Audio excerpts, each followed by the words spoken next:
Right, we've pretty much got full fuel. We got everything else we need. Let's go. Right guys, welcome back to Next Day Survival. Today I am going to be teaching you like where to get a car from and where to get all the parts you need to get a car up and running. This car, I'm on the PvE server that me and Nath have been playing on, and it's taken us a while to get this. I actually bought a battery because I didn't have a clue where to find them, but as I was setting up to record this video I come across one, so I know where to get every single part that you need for a car.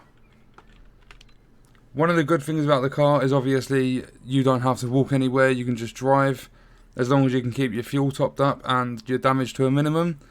And the trunk actually has an 80 kilo or 28 slot capacity, which is insane. Like if you find toolkits and stuff like that, no, there's no fuel in any of these pumps.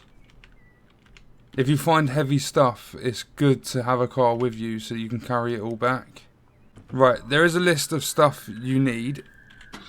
You need to start the car up first. And every part can be found relatively close to the normal spawn. Right, so the list of things that you will need to get a car up and running on this game is obviously the car itself. That's number one, that's most important.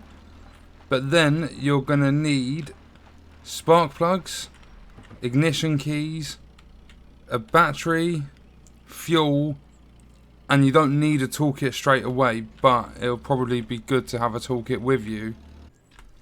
Right, so we are here at these two buildings, and inside the buildings, this one on the right and this one on the left, is where you can get the spark plugs from.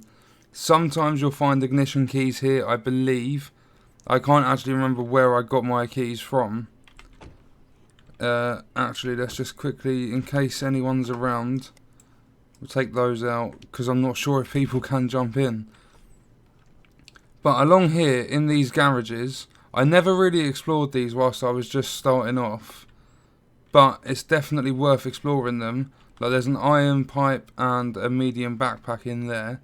A car can spawn right in this spot where I'm standing. I've not seen one here for a while, but normally there is one here.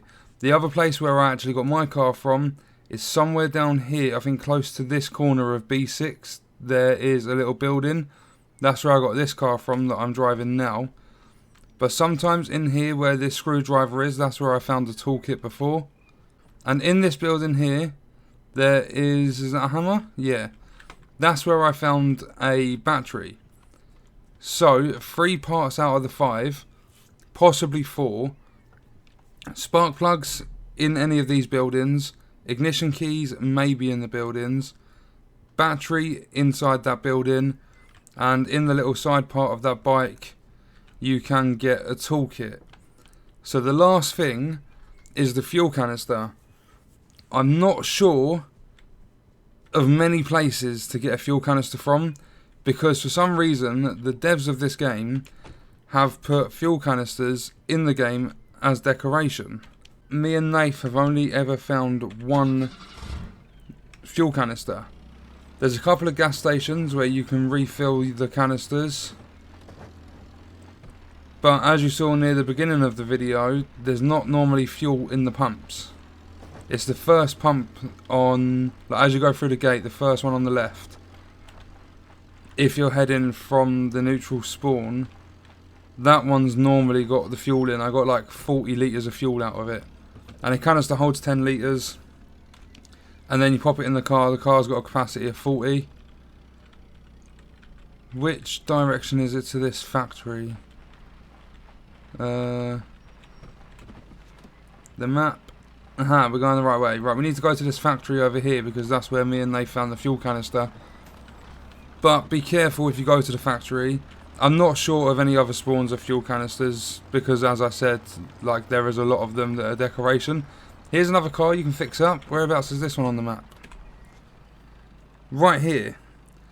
So this one is kind of the same distance away from this spawn, which isn't too bad. So just off the road to the left hand side as you're driving through E2.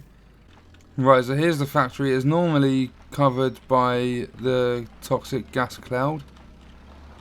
I'm just going to pop in here quick. I don't want to get out of the car because there's normally a few wolves, and I don't fancy wasting ammo when I don't really need to. So if you drive over to this little bit here,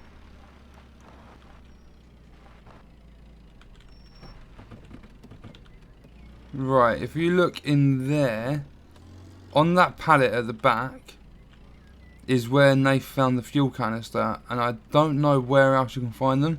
Can we run this prick over? Ugh! Oh, he crunched under the car. Lovely. Can we get in here just to check for a fuel canister? Yeah, we can. Nothing on that pallet. Oh, there's clothing. Right, so there's not one in here now. But that's where me and Nate found our fuel canister. If you guys know any spawns that are closer to bases and stuff, leave it in the comments to help other players out as well as me and Nath, because it will definitely be appreciated, because sometimes it's a complete pain in the arse.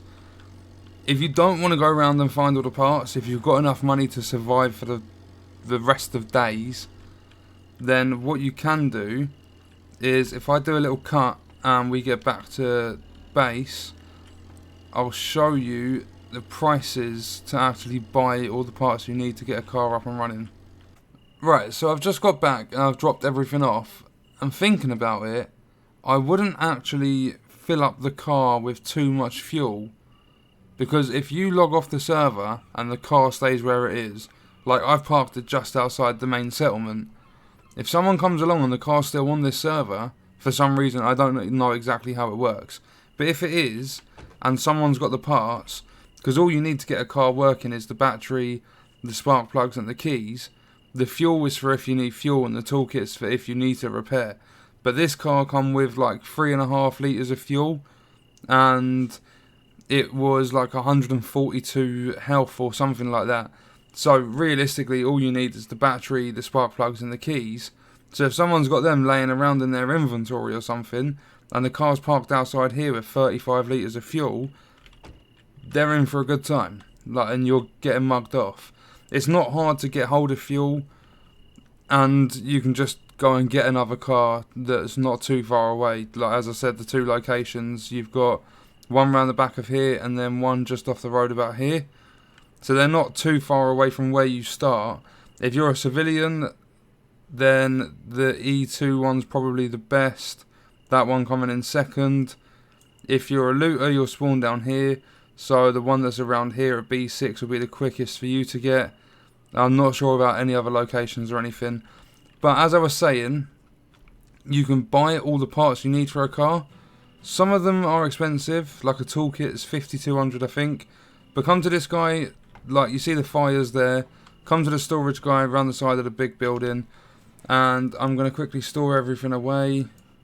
So if you go to the trade tab at the top, and you go to miscellaneous, you can get a fuel canister for 910, you can get a battery for 3,000, you can get the keys for 700, spark plugs are 1,500, and the toolkit's 5,200.